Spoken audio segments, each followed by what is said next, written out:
Dilma Vana Rousseff, de 62 anos, será a primeira mulher a comandar o país. Você vai conhecer a história de vida e a trajetória política da nossa primeira presidente. Filha de pai búlgaro, nascida em Minas Gerais, ela despontou para a política no Rio Grande do Sul e construiu um caminho único na capital federal. Nessa edição especial do Jornal da Record, uma cobertura completa desta eleição histórica. E começamos com a primeira entrevista exclusiva da presidente Dilma após sua vitória nas urnas. Vamos até Brasília com Adriana Araújo e Ana Paula Padrão. Boa noite, Ana Paula. Boa noite, Celso. Boa noite a todos vocês em São Paulo. Boa noite, Brasil. Eu estou em Brasília hoje por um motivo muito especial.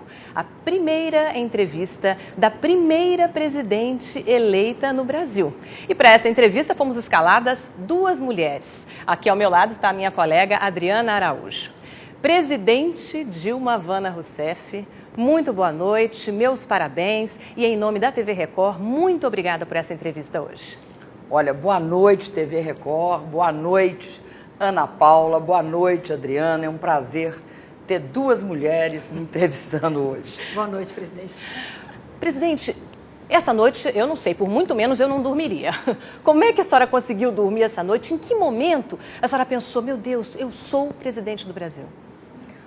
Olha, de fato, a gente leva assim uma espécie de eu não diria que a palavra é choque, mas você fica assim meio surpresa. E aí, em um determinado momento, né, lá pela madrugada, perto do amanhecer, eu acordei e falei, eu sou o presidente do Brasil. Caiu a ficha. Aí não dormiu mais, né? Daí você tem aquele sono, sabe aquele leve, né? Mas você fica pensando isso ao longo da noite. É verdade que é um grande impacto, porque é uma missão muito importante. E quando é uma missão muito importante, né, e algo que, sem sombra de dúvida, para uma pessoa, para uma mulher no Brasil, é uma missão desafiadora, mas, ao mesmo tempo, é a sua oportunidade de cuidar do povo brasileiro. Então, tem esses dois lados. Presidente, ontem eu acompanhei o primeiro discurso da senhora depois de eleita e houve um momento em que a senhora se emocionou muito, a voz ficou embargada, todos acharam que a senhora choraria, quando falou do presidente Lula, quando agradeceu ao presidente. Se despedir do presidente Lula vai ser o momento mais difícil da transição? E como vai ser exatamente essa participação do Lula no seu governo, já que a senhora disse que vai estar sempre batendo as portas dele? Olha, Adriana, eu acho que você conseguiu captar bem essa situação. É, de fato, um momento assim, muito emocionante. Ontem, eu não fiquei só com a voz embargada, não. Eu não solucei, mas eu chorei. A gente chora, às vezes, para dentro e um pouco para fora. Eu chorei para os dois lados ontem. Eu acredito que vai ser um momento, ao mesmo tempo, um momento alegre e um momento triste. Porque os grandes momentos têm essa capacidade de misturar dois sentimentos, e dois sentimentos fortes. Né? Eu vou ficar muito alegre por estar assumindo a presidência do país, mas, ao mesmo tempo, muito triste, porque é a despedida do presidente Lula, com quem eu tive um desafio imenso e eu acho, muitas realizações. Então, ao longo dos últimos 8 anos, lado a lado do presidente, né, várias conquistas e várias realizações nós conseguimos juntos. Para mim, vai ser um momento de muita emoção. Presidente, vamos falar agora para o mercado financeiro e para o setor produtivo.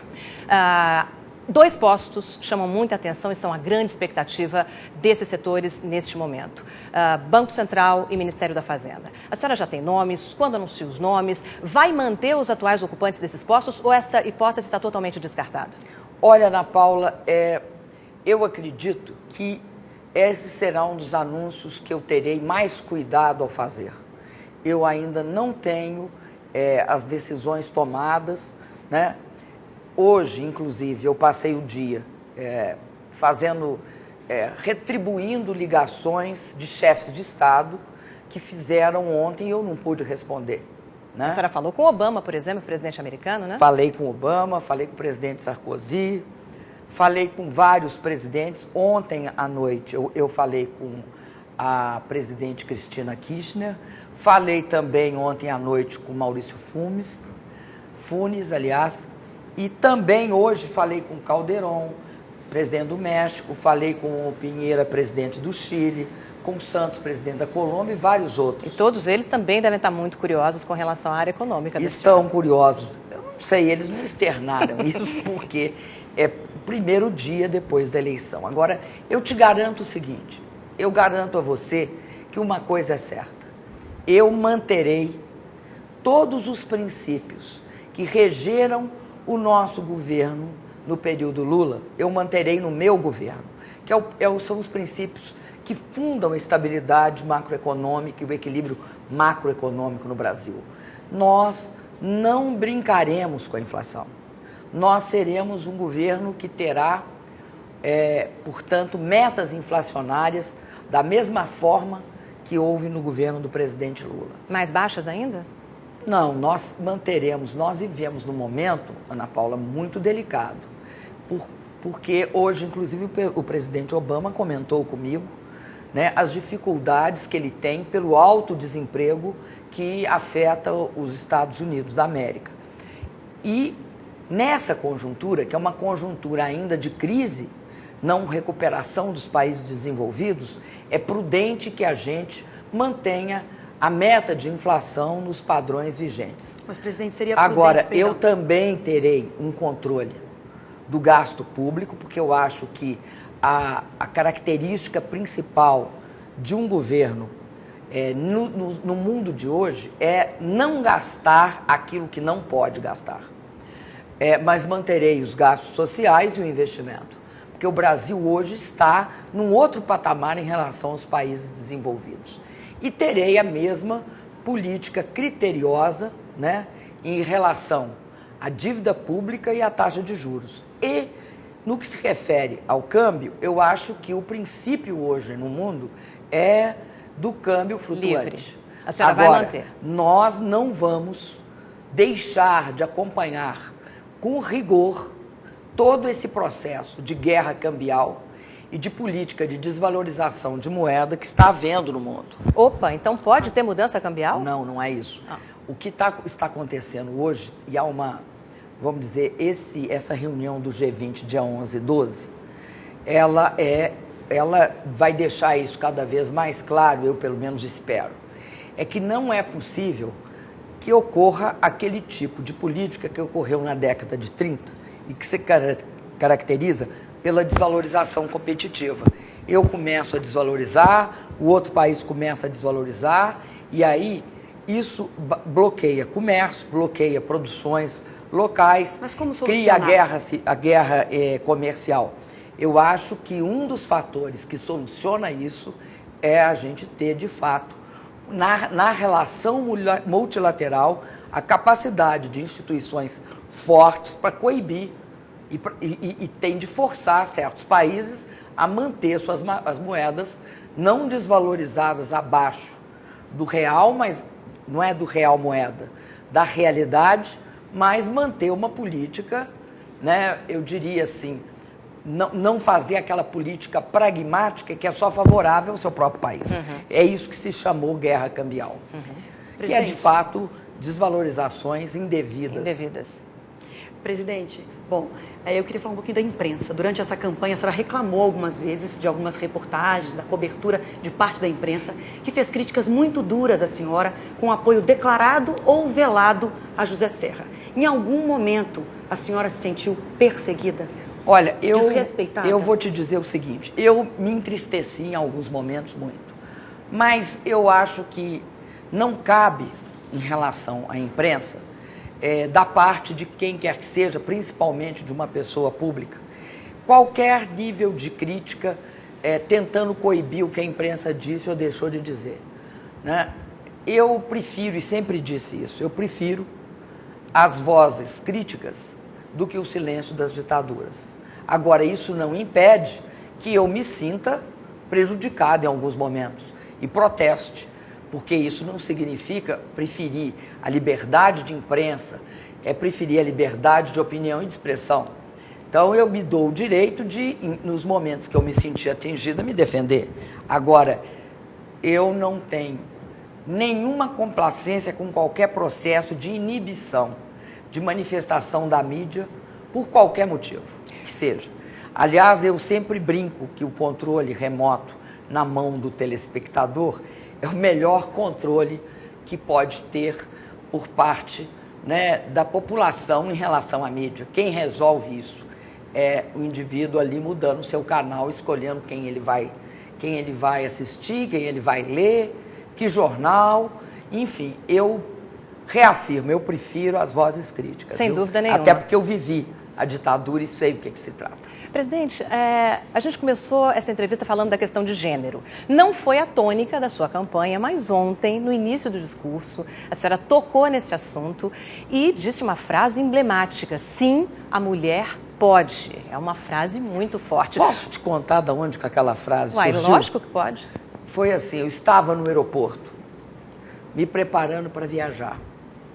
E uma moça, uma menina de uns 9, 10 anos, aproximou-se de mim e disse: o nome dela é Vitória e ela quer te fazer uma pergunta. Eu virei para a menina, aliás, para a mãe, até errei, porque eu devia ter virado para a menina, e perguntei: o que você quer me perguntar, Vitória? Ela falou: eu quero saber se a mulher pode. Aí eu respondi: pode o quê? E ela me disse: eu quero saber se mulher pode ser presidente da República. E aí a senhora respondeu. E eu respondi: sim, mulher pode. E aí, sabe o que eu acho? Eu acho que a minha eleição torna sonhos que eu nunca tive, porque sempre me perguntam: você queria ser o quê? E eu sempre disse: bailarina. Quando eu era criança, queria ser bailarina. Hoje, uma menina de 9, de 5, de 6 pode querer ser presidente da República, porque agora tem uma mulher presidindo a República Federativa do Brasil. E pode também querer ser ministra, querer Pode. ser secretária, vai ter muita ministra. Prefeita, vai ter um recorde de mulheres. Diretora de empresa. A senhora vai botar muita mulher por lá? Olha, eu vou dar muita importância a uma representação feminina. Agora, presidente, a senhora sempre falou que vai dar continuidade, ontem reforçou as iniciativas, aos avanços do governo Lula. Mas qual vai ser a marca do governo Dilma? A senhora tem uma meta ambiciosa que a senhora conta para o seu travesseiro, que é terminar esse governo com qual marca do seu governo? Eu tenho. Eu acho que o governo, a sociedade, empresários, trabalhadores, todo mundo tem de perseguir uma meta nesse Brasil, que é a erradicação da miséria. Nós não seremos nem um país, nem uma sociedade desenvolvida enquanto houver miséria. E o que eu acredito é que é meta, é aquilo que você coloca e corre atrás, persegue para poder realizar. E a senhora tem uma meta numérica para isso? Nós temos 21 milhões de pobres ainda, segundo o IBGE, os dados do IBGE. Eu acredito que esse é um processo que nós temos de iniciar e colocar isso sistematicamente na pauta da sociedade. Agora, eu tenho mais 2 metas complementares. Além de prosseguir na questão da qualidade da educação, eu tenho uma meta de melhorar substancialmente a saúde no Brasil. Acho que nós temos um avanço a conquistar nesses 4 anos na área da saúde. E na área da segurança pública. Tanto é assim que um dos primeiros atos que eu terei será conclamar os governadores a fazer uma grande discussão sobre saúde pública e sobre segurança pública. O ex-ministro Antônio Palocci é médico. É um sinal? Não. Olha, Adriana, eu vou te falar assim com toda sinceridade e transparência.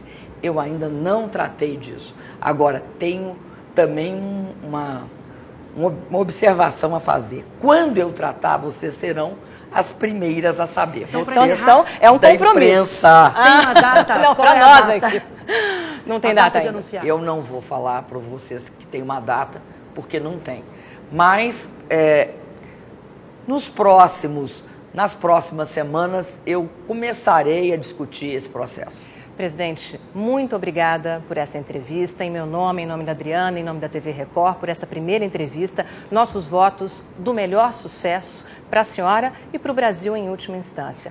Olha, eu gostei muito da entrevista, 2 mulheres entrevistando a primeira presidente do Brasil. Eu queria cumprimentar você, Ana Paula, e cumprimentar você, Adriana. É uma coisa impressionante quando a gente percebe também que no meio da imprensa e dos jornalistas há uma presença feminina muito forte, muito E qualificada. na imprensa tem bastante. Tem Eu muita. queria dizer que daqui a pouquinho o Jornal da Record vai contar a história dessa menina que queria ser bailarina e virou presidente da Hoje tem República. muito Dilma Rousseff no nosso jornal. Tem muito Dilma Rousseff. Tem muito Um Dilma excelente Rousseff. trabalho para a senhora, tudo de bom. Muito obrigada. Muito obrigada a vocês. Muito obrigada.